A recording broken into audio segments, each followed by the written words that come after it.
Hi, after the passing of Rich Piana, it has been brought to my attention that I should probably run some of his old videos that we had done, like 22 shows, and a lot of information from several years ago many people missed out on. So someone said to me, why don't you bring back some of those videos so we can all see them again? So I'm going through them trying to find the good ones, and then I'm going to repost them under a new title so that you guys can share it and understand it and have fun with it. So this is one of many, and there'll be more to come along. Thank you for watching Rick's Corner. And Rich Piana, rest in peace. You're a great guy. Welcome to Rick's Corner. As by popular demand, I have Rich Piana back. I got him out of the gym and mostly out of the restaurants to come over here to eat and hang out and talk about bodybuilding. Part of the deal is you cook me lunch. So I've got it. It's on the grill right now. Better have 5 chicken breasts instead of 2. I know. How many calories do you get a day? That's a question I have. Yeah, not as much as people think. I mean, you know, I talk about it and laugh about it and joke about it, but the reality is I don't eat as much as I pretend. Back in the day, you know, I eat 12 times a day. Now I'm eating like maybe 4 or 5. I'm a lightweight, and it's kind of embarrassing, you know. My girlfriend eats about the same amount as I do. Yeah, I mean, actually sometimes more.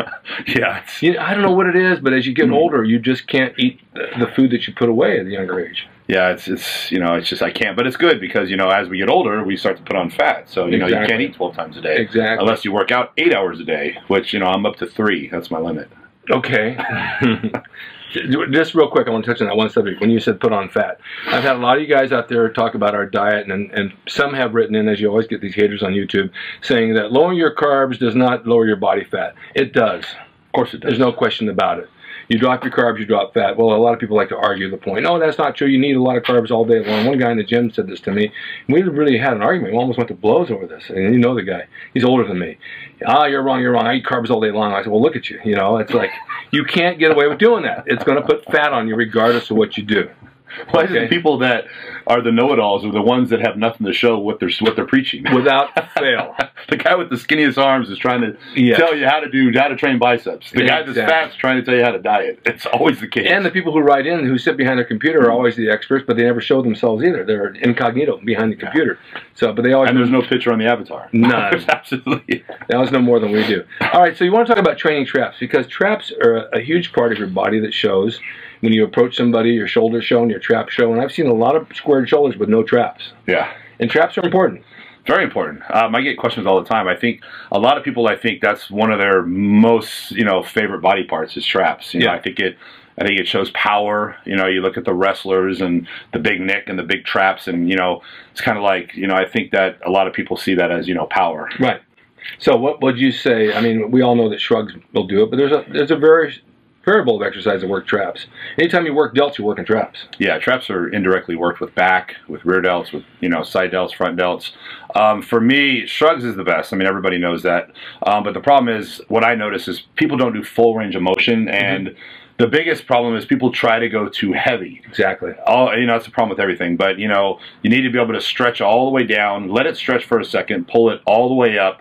And all the way up is, I try to touch my ears. Right. So I can come up to my ears, which, you know, most people will do this. Right. With a lot of weight. That's not doing anything. You know, it's full range. I hold it at the top for about 2 seconds. Right. Drop it. Hold it. You know, with that, you know, I'm doing maybe 3 plates on each side.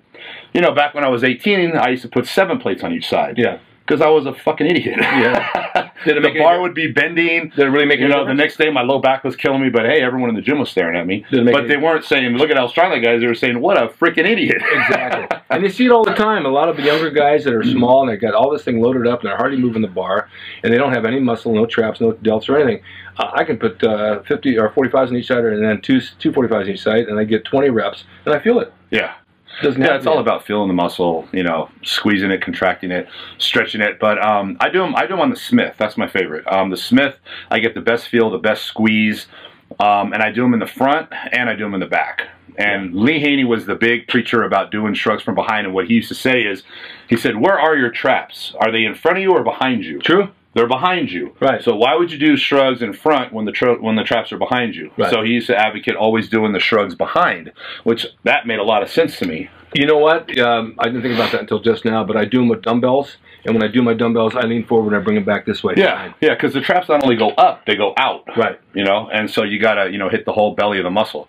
So I do them in front, I do them back. And one of the best exercises that's overlooked that people don't think about or talk about, you're familiar with, is power cleans. Now, nobody does those. They're hard, they suck. But that's one of the best exercises for traps and neck, you know, because that initial... you know, pulling that weight up is all the shoulders, all the traps in the neck. Exactly. And so that's a great exercise. What I do is I take a modified version of that, and what I'll do is I'll put a lot of weight on the bar, and I'll do what I call like it's a half of a power clean. I don't go all the way up to here. I just do the jerk and jerk it like to here and then back down. It's almost like an upright row, half upright row. Exactly. Okay. And I do that on the Smith machine also, just to have more control of it. Okay. And that's a great exercise. No injuries? And that's something I just kind of came up with my own, and I haven't really seen no injuries hold you back on that? No, not at all. Now, power cleans would. Power cleans, I'd be scared of my biceps because you're using so much weight. Right. And that when you come here, you're using that bicep, and it's a lot of weight and a lot of stress. It's like a reverse curl. Yeah, so that would be my fear with doing power cleans for now, you know, nowadays. All right, so we talked about a minute ago when you walked in here about neck, because I had done a video about working your neck. I had someone give me resistance 4 ways, or I'll go against the bar using my body weight against it, and then some people wrote in and said, oh, working your neck is stupid, and that's, you're going to hurt your neck, and you're going to have head problems, and we all know that's not true. Football players and wrestlers all work their neck. Yeah. And it's important, as you said, when you approach somebody, you see their traps, it looks like power. Well, a big neck looks like power too. Yeah, definitely. How many times have you seen a big guy with a small neck and you think, geez, it looks like a stack of dimes, you know? Yeah. So for your viewers out there, I mean, I'm backing it up with Rich, that it is important to work your neck. It's part of your body. It's one of your body parts. Yeah, I mean, you know, in high school wrestling, you know, we did bridges, you know, every day, and bridges is the best thing. And I mean, I probably couldn't do a bridge right now if I tried. You know, my neck isn't strong enough to hold my body weight up. And, you know, we'd start, you know, in the front, and we'd flip around to the back, you know, and our neck would be holding our body weight up as we spin around back and forth. Exactly. You know, and to be able to do that is you know, some serious strength in the neck area. You know what I didn't like about it? It always pulled my hair. Yeah, I tried short hair. It does. It pulled my hair. But I mean, having a partner's resistance, I have like, well, my girlfriend, she'll do tricep pushdowns on my head. So she's pushing down, I'm resisting, side to side, front to back, and I get a hell of a pump on my neck. I just had it measured because I had to get a suit. I was 18.5 of that. It came up an inch in the past month. Yeah. Just by working a little bit. Yeah, because it's been there before. Exactly. You know, and you hadn't done it in a while probably, and it just, boom, right back. And it comes right back, muscle memory. So it is part of your whole structure in your upper body. You got your traps, you got your neck. Now shoulders, you got unbelievable delts. And people say, what does Rich do for his delts? What do you think? I know you change it up a lot. You change your sets, your reps, your weight, whatever. What do you find works best for your delts? Side delts. I mean, side laterals. Blasting the side delts is my favorite exercise. I think it's the most overlooked. I think it's the best exercise, and one of the best features of physique is the V-taper. You know, wide shoulders, small waist. Where did that come from? Like the 50s and 60s? Yeah, it's not even. You know, it's not even for a bodybuilder. It's for anybody. You know, you see a guy in a suit. You know, he doesn't have to work out, but if he has wide shoulders and a small waist, it just looks right. You know, absolutely. And so side delts to me is I'll do 10 to 12 sets. You know, so I'll start with the 10s, and I'll do 40 reps. I've seen you do that. Yeah, and I go all the way up, and the highest I might go is maybe 50, sometimes just 40. And at that point, my reps are probably about 16 reps. And, you know, there's always going to be, you know, I'll go up and I'll grab the 10s, and the girl next to me using the 10s.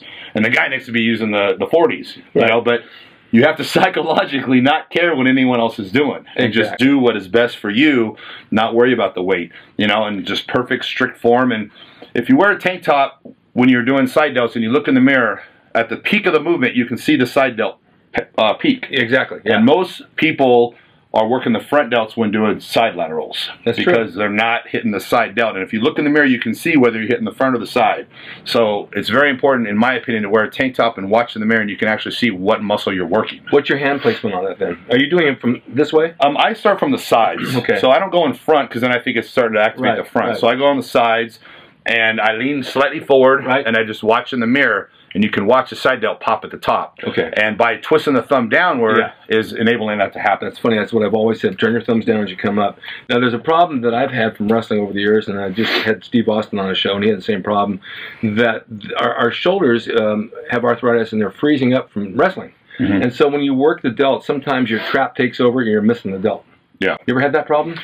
Yeah, you know, it's I fill my traps a lot when I do side delts. I really have to concentrate and, you know, try to really just isolate that side delt. So I know exactly what you're talking about, and that's with every, you know, every muscle group. You have to really concentrate and isolate, and that's why you go lighter. Yeah, yeah. Light. I mean, lights. I've learned that the lighter I go, the better pump, the better burn, and the more sore I am the next day. Yeah. You know, and you know, the heavy days for me is just, you know, because when you get caught up in weight, you're gonna lose form no matter what, and especially with presses, you know, military presses, shoulder presses, whatever you want to call it. You know, going heavy is just, you're just tearing your shoulder joints up, just destroying, you know. I talked to you about that 6 months ago. I came in the gym and I wasn't feeling great. I mean, I was okay, and I was going to do shoulder presses. And I said to you, do I really need to do pressing? Because Ken Waller used to tell me, you don't need it. Just do laterals and just side laterals and front laterals, you know, back. And you said, no, you don't really need to do it, but don't listen to me because I do them anyway. Yeah, I do, and I don't go heavy unless I'm going to film the video, because everyone's going to talk shit, so I go heavier than normal, just for the haters out there, which doesn't make any sense. Yeah, exactly. But, you know, I mean, I can, you know, I can do the stack at, you know, at the military press at Gold's for 30. I can do the stack for 30, which seems like that's light for me, but I'm not squeezing and contracting the shoulder and making it burn and getting the best out of each rep, doing the whole stack. So when I'm just training by myself, I might put on 3/4 of the stack and do maybe 20 reps, but I'm going slow, I'm squeezing, and I'm just working the muscle and not so much the joint and tendons and everything else. You know, back in the day when I was training with Arnold, we used to go up and down the rack for dumbbell presses standing, and then put them down standing, put them down, all the way up from, I think, the 20s up to the 70s, and then back down nonstop. The delts were just screaming after that. Oh, yeah, yeah, that's... And the same thing with laterals. And then that would be the delt workout. Yeah, John Defendis. Yeah. Do you remember him? Yes, I do. Yeah, he was he was the maniac. And Steve helped me out. Starts with the M. He died. Yeah. Yeah. That guy. What's his name? Holick? Yeah, I think so. Yeah, something like that. Another maniac. Yeah, I know, I know. But that reminds me, because I think I told you, I have a booklet out called Bodybuilding for Dumbbells. I couldn't use for dummies because it's already used. It's a 24-page booklet that takes us back to the 70s bodybuilding. It's simplified, it's basic, it tells you what we did, how we ate, how we trained, and it's good to get started, because when in doubt, when you're training, all these elaborate movements that the trainers do with balls and all that, you go back to basics. Yeah. Basics work. It's on my website, bodybuildingfordumbbells.com, and it'll tell you what we did and how to get your body in shape the way we did in the 70s. And I always revert back to that when I get stumped in the gym and say, what am I going to do today? I want to do something different. I'll pick a routine I did back then. And that routine worked, because it's like, you know, what, this 5 years later? In the 70s, like 5 years ago. Yeah. And then I'll try something different. And I know you switch your reps up a lot. Yeah, I switch everything up. All the time. Yeah, all the time, mixing it up. You know, it keeps it interesting, keeps it entertaining, and it also shocks the body and keeps the body growing. Yeah. You know, it's just the best all around. And I train instinctively, so when I walk in the gym, a lot of times I don't know what I'm training. People say, what are you going to train? I'm like, you know, I don't even know yet. And I think they're maybe thinking maybe we can train together, and I'm trying to avoid them. Like, oh, I don't know. You know, the truth is I don't know what I'm training. I walk in the gym and I look around, I think about it for a minute, and all of a sudden it hits me, and I'm like, boom, that's what I'm doing. What if you did that body part the day before? I've done that before. You know, I've trained the same body part twice, and I know it doesn't make sense, but that's how I train. And let me tell you something, that's going to confuse the body. You know, the body's not going to be expecting that. 2 days in a row. Yeah, and you know, that's what it's all about, is keeping the body guessing. You know, the body's trying to figure out what you're doing, so it can keep you from doing what you're doing. So you got to trick it constantly. You even have to change your diet because you get used to cardio, diet, everything. You do a lot of cardio? I hate cardio. No. Yeah, you know, I tell people that if you have to do cardio, you're doing something wrong in the bedroom. Yeah. That's the best cardio you can get. I mean, you know, come on, if you're dieting, you're doing cardio, and you're still not losing, you know, I mean, I don't know. I basically work out with weights and do what I do in the bedroom, and I stay in pretty good shape. You do that alone, right? Oh, of course. Okay, good. I can't. Can't have a partner. Can't share myself. No. You know, and there's one more thing I want to touch on, because we're going to do another segment after this, if you don't mind. But after I close this one out, I had talked to you when you come in about sponsors and about products. You have a product. I have a lot of products. Okay, not as many as you, but I'm working on it. Okay, what's your main product? I have 2 clothing lines. Okay, and they're called? One Day You May. This one I haven't released yet, so I actually, this isn't a product yet, but it's Love It, Kill It, and everyone knows the saying out there. I say it after everything. Yes. I've got, let me see, I have 7 Love It, Kill It tattoos already, and I haven't launched the product. Right. And I have 20 23 one day you made tattoos out there. So I have a lot of followers, a lot of fans, and I wouldn't necessarily, they're not all followers or fans. Basically, I think they believe, you know, in what I'm putting out there, the positive statement. You know, it's basically to motivate people, you know, to keep pushing towards their goals and dreams. Right, and you have a sponsor. I do have a sponsor, yeah. Who is? Mutant. Okay. And I'm getting to a point here because I had talked about this supplement called More that I take before a workout, take it before the bedroom action as well, and it works. I talk about the t-shirts I have, my signature, and other products I have out, and there's been a few haters out there on YouTube saying, you guys are making money off your name and you shouldn't be doing that, it's taking advantage. Well, YouTube is the best place to advertise because that's where our audience is. And why can't we make money on our name if we built a name? That's what people do. They do it in baseball, they do it in football, they do it in basketball, they do it in every sport possible. And so we're taking what we've done with bodybuilding and pro wrestling and using our name to advance, to show you what we have and try to help you get forward by putting our name in it because we believe in the product. Right? Yeah, you know what, Rick? You can do whatever the fuck you want. That's very true. Because I'm Rick Drasin. People are going to hate, and the hate is jealous. And so they see you making money off of your name. You know, they're not going to be able to make money off their name. They're not making money, period. You know, they're working a 9-to-5 job. They're upset. They're pissed off. They see you sitting back at the computer collecting checks. Yeah. You know, and it pisses them off. Or PayPal, either way. Well, that's what we got to do. You know, you get to an age in your life and you develop the name and you've got a big following now. Why shouldn't you?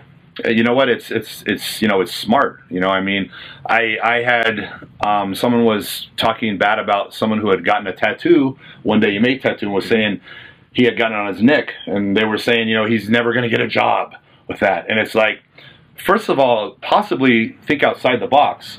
Maybe he doesn't want a job. Maybe he owns his own business, and maybe he's smarter than the average person, and maybe he's above your mentality of getting a 9-to-5 job, working for someone else, you know, being boss around your whole life, you know, have to be here at this time, you can't go till this time, you know, that's not the kind of lifestyle I would ever want to leave. And I don't have a job, I don't plan on ever having a job, and I'm always going to, you know, work for myself. And that's thinking outside the box, and it just shows the mentality of, you know, some people that they're talking bad about. He has a tattoo on his neck and be with a job. Well, possibly he doesn't want to get a job. That's right. Why would he want to get a job? Who wants to get a job? I don't want a job. No, if we can do what we do, the way we do it, and we make a living, that's what we do. That's just our choice in life, and it doesn't mean that you're not good, but we chose this, and you can choose anything you want in life. You only have one life. Make it work.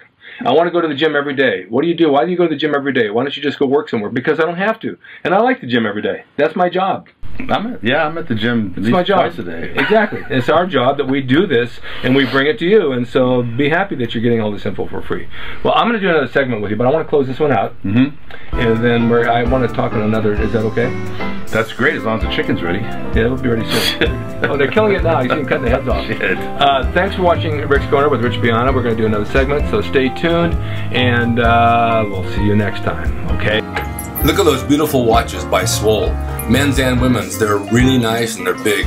Right now, if you order from them, you get 10% off for all my viewers. Try it. I think you'll like it. Be sure and use my coupon code DRASIN10 for your discount.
Drasin.com. He is the equalizer, baby. See you next time.